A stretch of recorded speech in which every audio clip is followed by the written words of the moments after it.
en un día que históricamente creo que es muy especial para todos nosotros, un día donde a nadie le resulta indiferente al final del día.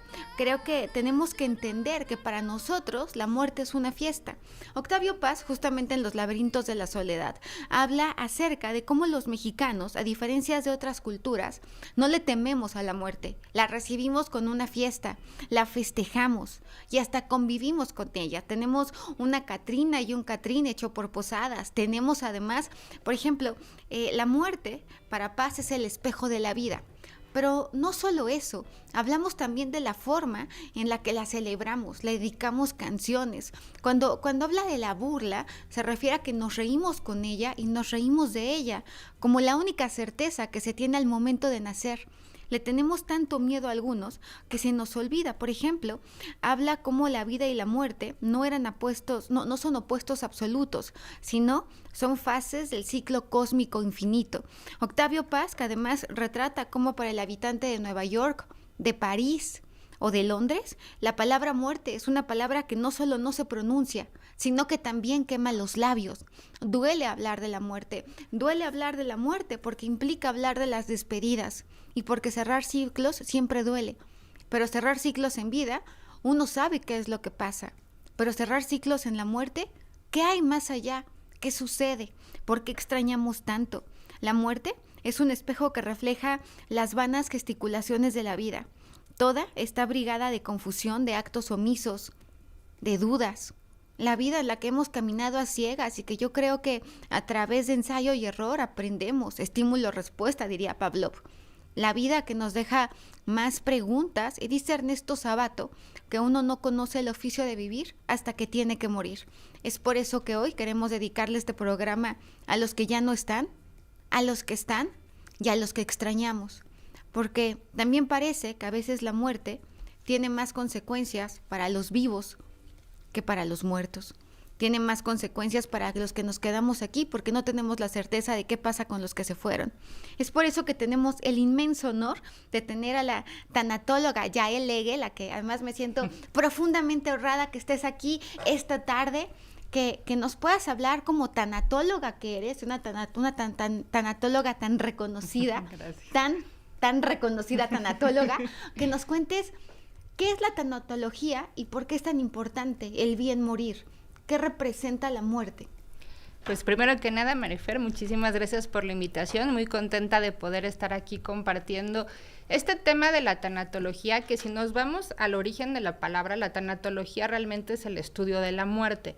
Sin embargo, todo el estudio que se ha visto emocional en el proceso de la pérdida de un ser querido ya se aplica a las pérdidas en general. Entonces la tanatología, aunque el nombre tiene que ver el estudio de la muerte, ya es el estudio de las pérdidas, de todas las reacciones psicoemocionales y conductuales que tiene un ser humano ante cualquier pérdida. Obviamente surge esta investigación y este conocimiento a partir de la pérdida de la vida, ya sea de la propia vida o de un ser querido. ¿En qué momento nos hacemos conscientes de la muerte? ¿En qué momento nos hacemos conscientes de lo finitos que somos? ¿En qué momento nos hacemos conscientes que este camino tiene un inicio y un final? Considero yo, por evolución es a partir de la adolescencia, como por etapas del desarrollo, pero creo yo desde mi experiencia que es hasta que la muerte te toca de cerca, ya sea porque pierdes a una familiar o porque pierdes la salud y te enfrentas a un diagnóstico de una enfermedad que puede llevar a la muerte. Es el momento en el que yo considero que el ser humano se siente vulnerable y se vuelve consciente de esa muerte. En tu estudio, ¿por qué le tenemos miedo a la muerte? Tú lo dijiste, porque es incierta. La muerte es inenarrable. Nadie ha regresado de la muerte para contarnos qué es lo que pasa. Y eso hace que sea algo que genere tanta angustia, tanto miedo, y porque de alguna manera, como es definitiva, crea esta idea de que no hay una marcha atrás. Y por lo tanto, da miedo ese cambio. ¿Crees que esto tiene que ver con la fe? Es decir, los católicos, como yo, que soy guadalupana, creo que cuando me muera te vas a encontrar con las personas que ya no ves, ¿no? Con tu abuelita, con tu abuelito, con Yorkie, con tus perros, con la gente que extrañas, con Gus Rodríguez, y los vas a volver a ver. Es entonces estas creencias que tanto nos ayudan. Muchísimo. Fíjate que tuve una paciente, una chica terminal de cáncer de mama, bióloga y atea, y ella me decía en sus últimos momentos, ya él cómo envidio las personas que tienen fe, porque necesito que me ayudes a creer en algo, porque tengo miedo de lo que va a pasar, ¿no? Y por el otro lado de la moneda, personas que tienen un camino de espiritualidad, que tienen una fe que la sostiene, muchas veces en esta terminalidad es más fácil como soltarse y confiar en la creencia que te va a sostener, ya sea de la religión o de la espiritualidad que tú manejes. Entonces yo creo que sí, es completamente importante la fe para sostener tanto al familiar como a la persona que se va. ¿Por qué nos duele tanto que se vaya, Jael? ¿Por qué nos duele tanto que se vaya un ser querido? Porque aunque sabes que esto es un inicio y un final, nos duele tanto la muerte de un abuelito o pensar que Dios no lo quiera. Mi abuelita, mamá Carmelita, está más viva que nunca, pero me aterra la idea que un día no esté, que un día no esté mi mamá, que un día no esté mi papá, que un día no esté Serafín. Porque tú dijiste algo al principio y es que los mexicanos estamos acostumbrados a la muerte y hasta la celebramos. Sin embargo, esa celebración es un poquito como la máscara del miedo. Del dolor, claro. Dolor, ¿no? Porque no es algo que se normalice, no es algo cotidiano. Tú llegas a una mesa en tu familia, en una comida y dices, oigan, cuando yo me muera quiero que me incineren, y la familia te dice, no hables de la muerte. Ay, ¿por qué dices esas cosas? Ay, cállate, ay, Dios no lo quiera. ¿Por qué? Porque la muerte no se habla. Yo soy ese que prefiere no hablar de la muerte, que si le traes fantasmas, el señor Santos Cody se asusta y dice, no, ahorita no. Si le hablas de cosas desconocidas, como que él te dice, háblame de esto, que lo puedo tocar, que lo puedo medir, que sé qué es, que sé de qué está hecho, pero de la muerte no sabemos de qué está hecha. Claro, y eso es lo que da tanto miedo, y no normalizamos hablar de ella. Hay muchos mitos, hay muchos tabús, hay muchas falsas creencias. ¿Qué tabús hay con la muerte?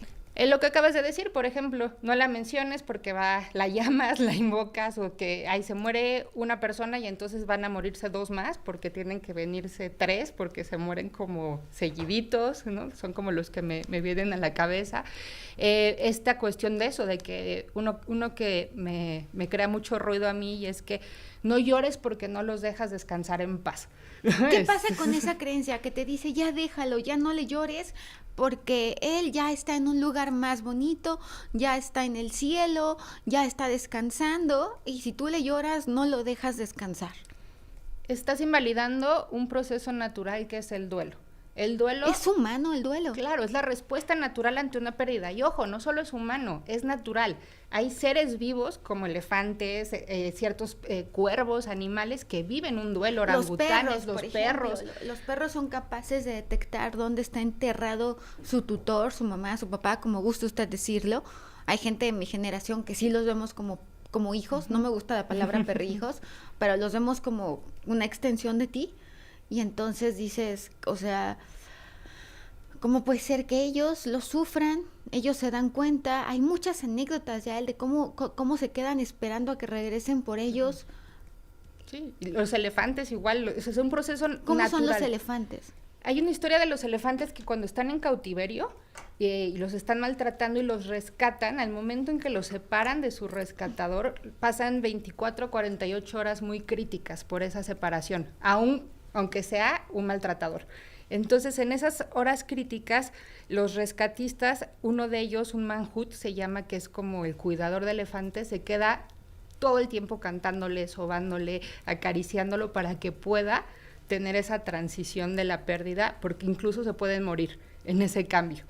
O sea, se pueden morir de tristeza. De tristeza, literalmente se les rompe el corazón, así como de un paro cardíaco, se mueren de tristeza.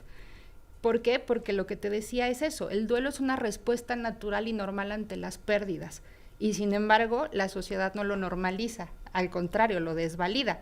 Y en este ejemplo del mito o el tabú de ay, no llores porque no lo dejas descansar en paz, lo que estamos haciendo es que no le estamos permitiendo a la persona que viva ese proceso natural de la pérdida para que la pueda resignificar. Y el duelo viene de la palabra dolor. Dolor, exactamente. O sea, ¿el duelo tiene que doler por definición? Es que el cambio duele, desde ahí lo vemos, ¿no? Desde el momento en que hay un cambio, como no estamos, nos gusta a los seres humanos tener el control, y en el momento en que no tenemos el control y que nos enfrentamos a la incertidumbre, hay un dolor.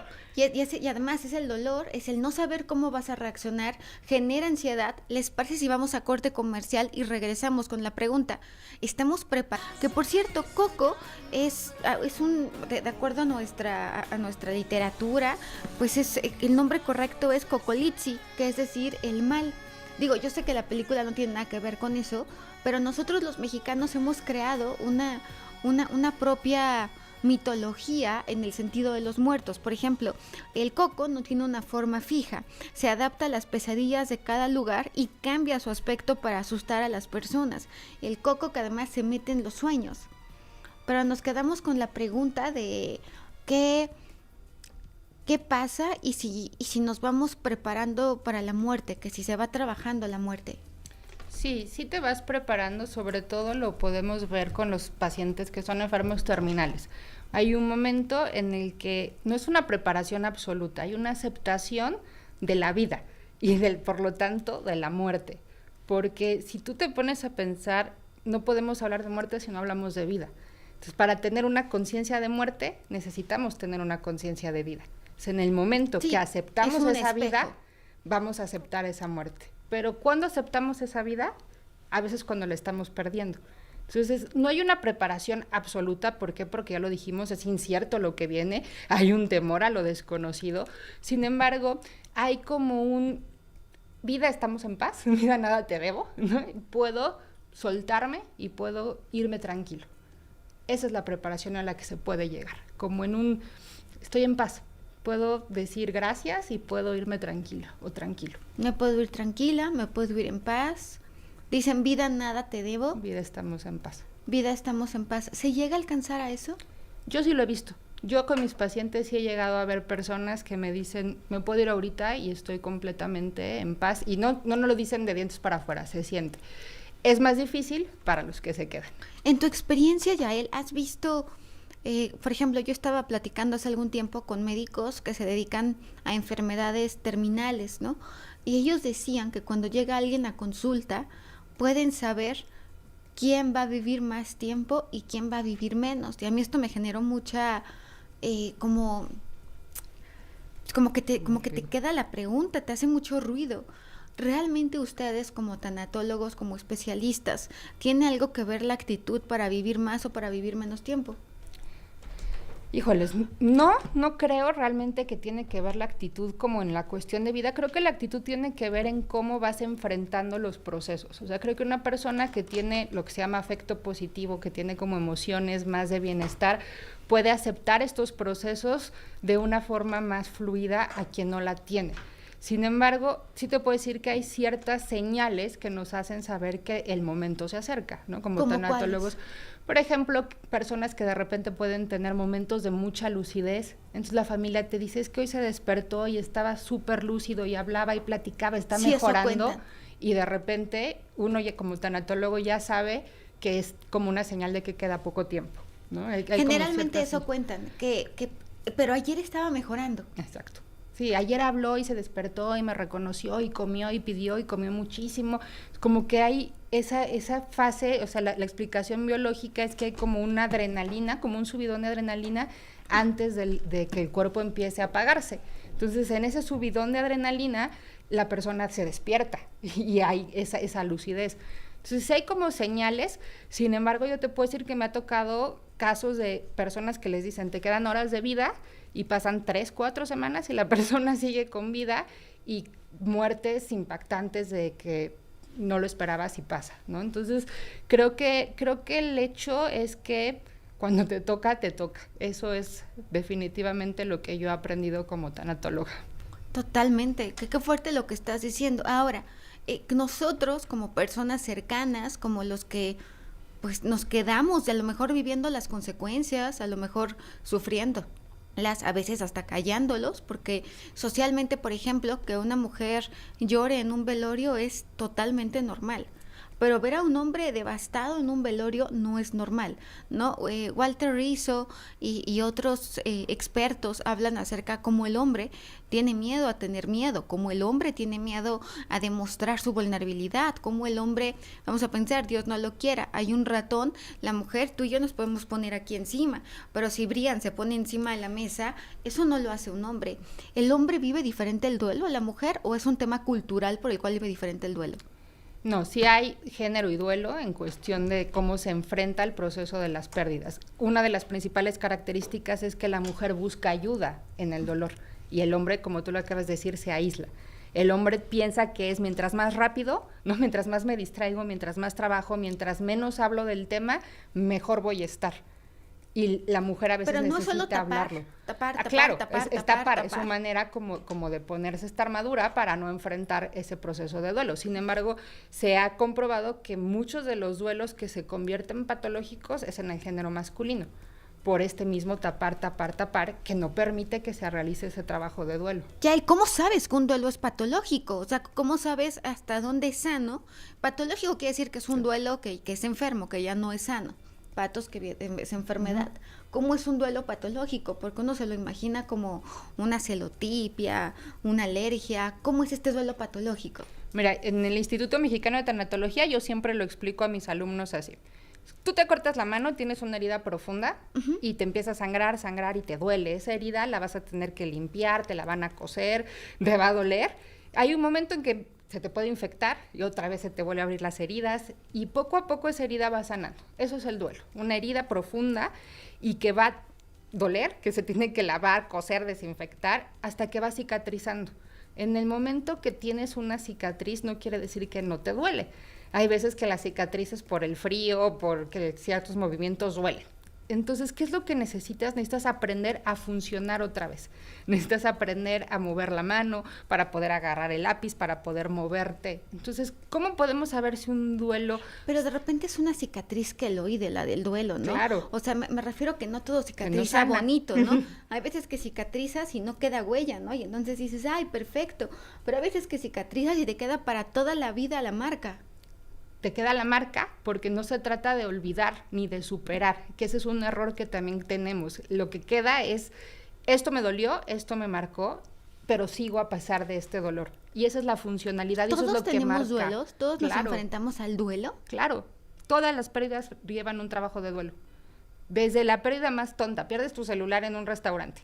Y entonces llegas a tu casa y dices, ay, mi celular. Diosito, por favor, si está en mi bolsa, te prometo que ya no voy a estar tanto tiempo en Instagram. Ahí estás negociando. Llegas, abres la bolsa y no está, y entonces dices, ay, fue por mi culpa de mi novio, si no hubiera sido por su culpa y no me hubiera apurado, no lo hubiera perdido. Ahí estás enojada, estás buscando un culpable.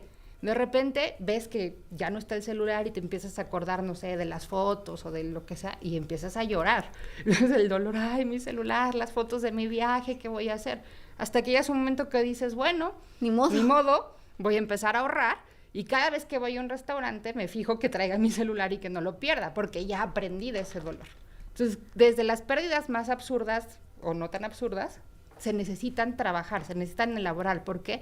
Porque las pérdidas son acumulativas. Entonces, cuando llega una pérdida mayor, lo sientes como una avalancha que te aplasta. Porque además no estamos preparados, por ejemplo, para la muerte de una mamá, ¿no? O sea, vamos, sí, como que tú siempre das por hecho que tu mamá va a estar viva. Yo siempre doy por hecho que mi mamá va a estar viva, ¿no? Que mi papá va a estar vivo.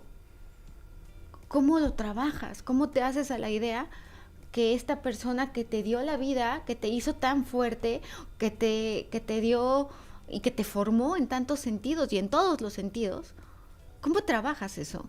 Como te digo, en vida. Esa persona que te dio la vida hoy está. No sabes qué va a pasar mañana. Entonces, el día de hoy es mostrar esa gratitud, ese amor, ese compartir. ¿Por qué? Porque muchas veces lo que hace que el duelo se vuelva complicado es, ay, es que llevaba 3 semanas sin verlo, ¿por qué no le hablé? ¿Por qué no hice todos esos hubieras? Porque como te digo, cuando tomamos ya te pasan conciencia... los hubieras, porque es humano, porque tienes que trabajar, porque tienes que vivir, porque ya no vives en esa misma casa, pero no por eso dejas de amar a la persona como no tienes una idea. ¿Qué se hace? ¿Cómo lo trabajas para no vivir con la culpa? tomando conciencia de que es algo natural y parte de la vida, o sea que a final de cuentas estamos de prestados todos y que, sí, claro. y que ese amor no se va a acabar con esa muerte física, o sea, si tú pierdes algo, a un ser querido, ese ser querido sigue dentro de ti, lo sigues honrando, lo sigues recordando, sigue su huella, por eso es la cicatriz. Entonces, no es que se acabe esa historia, al contrario, y es otro de los mitos, sigues hablando de ese ser querido y sigue existiendo, entonces por eso tenemos que hablar de nuestros muertos. Es la memoria lo que permanece y es la memoria lo que nos tendría que dar esperanza de lo que viene y es la memoria. Yael, no sabes cómo te agradecemos que hayas estado con nosotros, dónde te podemos encontrar, porque tú eres la reina de reinas en el tema de la tanatología. ¿Dónde te podemos encontrar? Tenemos 20 segundos, 30 antes del corte. Ok, estamos en el Instituto Mexicano de Tanatología y damos cursos diplomados de tanatología y a mí me encuentran como psicóloga Yael Legel en todas las redes. Psicóloga Yael Legel, que además es YAHEL. Me sentí en uno de esos concursos sí, que son padrísimos. Vamos a corte comercial y regresamos mientras... Es que este altar de muertos está precioso. Hermoso. Vamos a corte comercial y regresamos.